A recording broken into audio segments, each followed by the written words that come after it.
We are artists in the midst of changing times. The artist has always had the responsible duties to create, document, and record the events of the age. How else will the world remember our stories?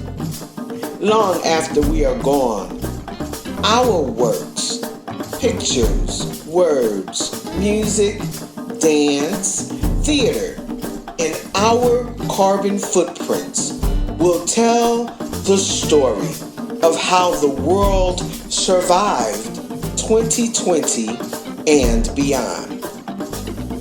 And what do we say to the year 2020? It came in a new year of a new decade, the beginnings of a fresh 10 years, full of new hopes and new dreams and new commitments.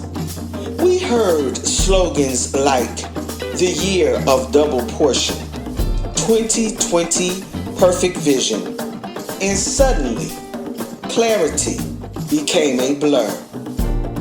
Plans? We all had plans. Plans to thrive, to perform, to travel. We planned to celebrate birthdays and anniversaries, welcoming new life and life lived to say our goodbyes.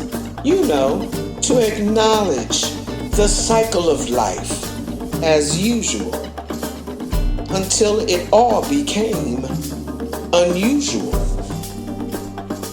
America, America, God shed His grace on thee. Excuse me, this doesn't feel like grace. COVID-19 was something that we heard about and looked at casually as it flashed across our screens, like it was their problem over there, until it became our problem over here. Isolated and separated, counting our steps and where we've been.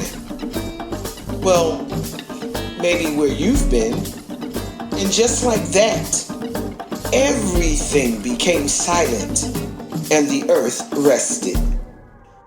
Then, like a raging fire sweeping through the western part of our country, consuming everything in its path, COVID-19 sent us crashing and reeling like the floods in the Gulf of Mexico. A global pandemic, the likes of which most of us have not ever seen. Like we know about 1918, but were you there? Like a thief in the night, it divided and conquered and snatched the breath of life like a crushing chokehold. And interesting, a knee on the neck and the lack of a ventilator have something in common. I can't breathe. It made us pause and see. It made us sit down and open our eyes to all the injustices of unfair systems. Nothing new, you see, because they were always there. Injustice. We were just so busy, and it laid naked the ignored indifferences. Oh, beautiful for spacious skies, for amber waves of grain that laid wasted in the field because there was no one there to collect it. They were dismissed and sent home. We were shut in and shut away from our loved ones who died alone, who went to the hospital and never came back home. Over 227,000 people. Left with funeral homes and undertakers and grave diggers and crematories. Oh, pray, children, pray. Our heart breaks.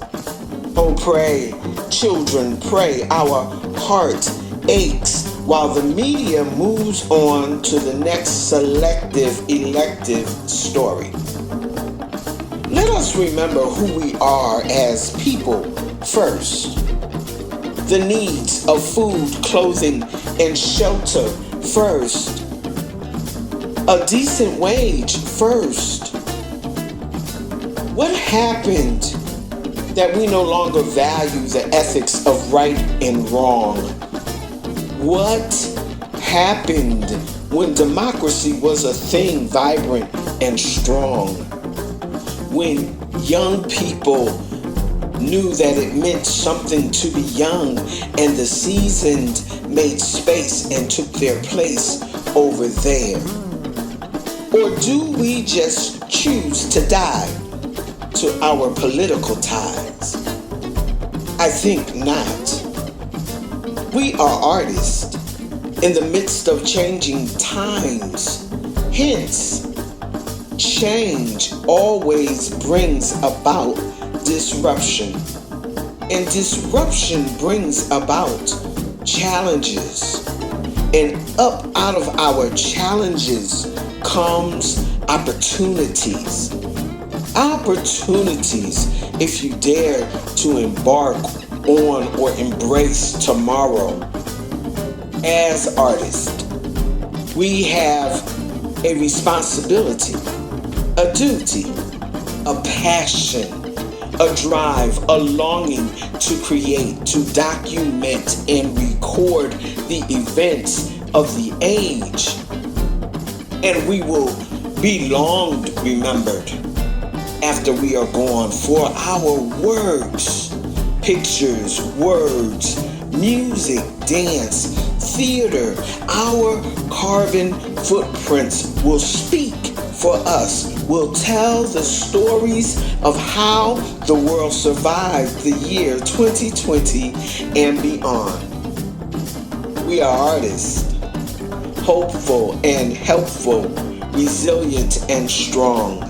We always have been starving artists, always looking to bring our creative joy to the world, to leave our mark in the world, to have others see through the eyes of an artist. This joy that we have, the world didn't give it, and the world cannot take it away.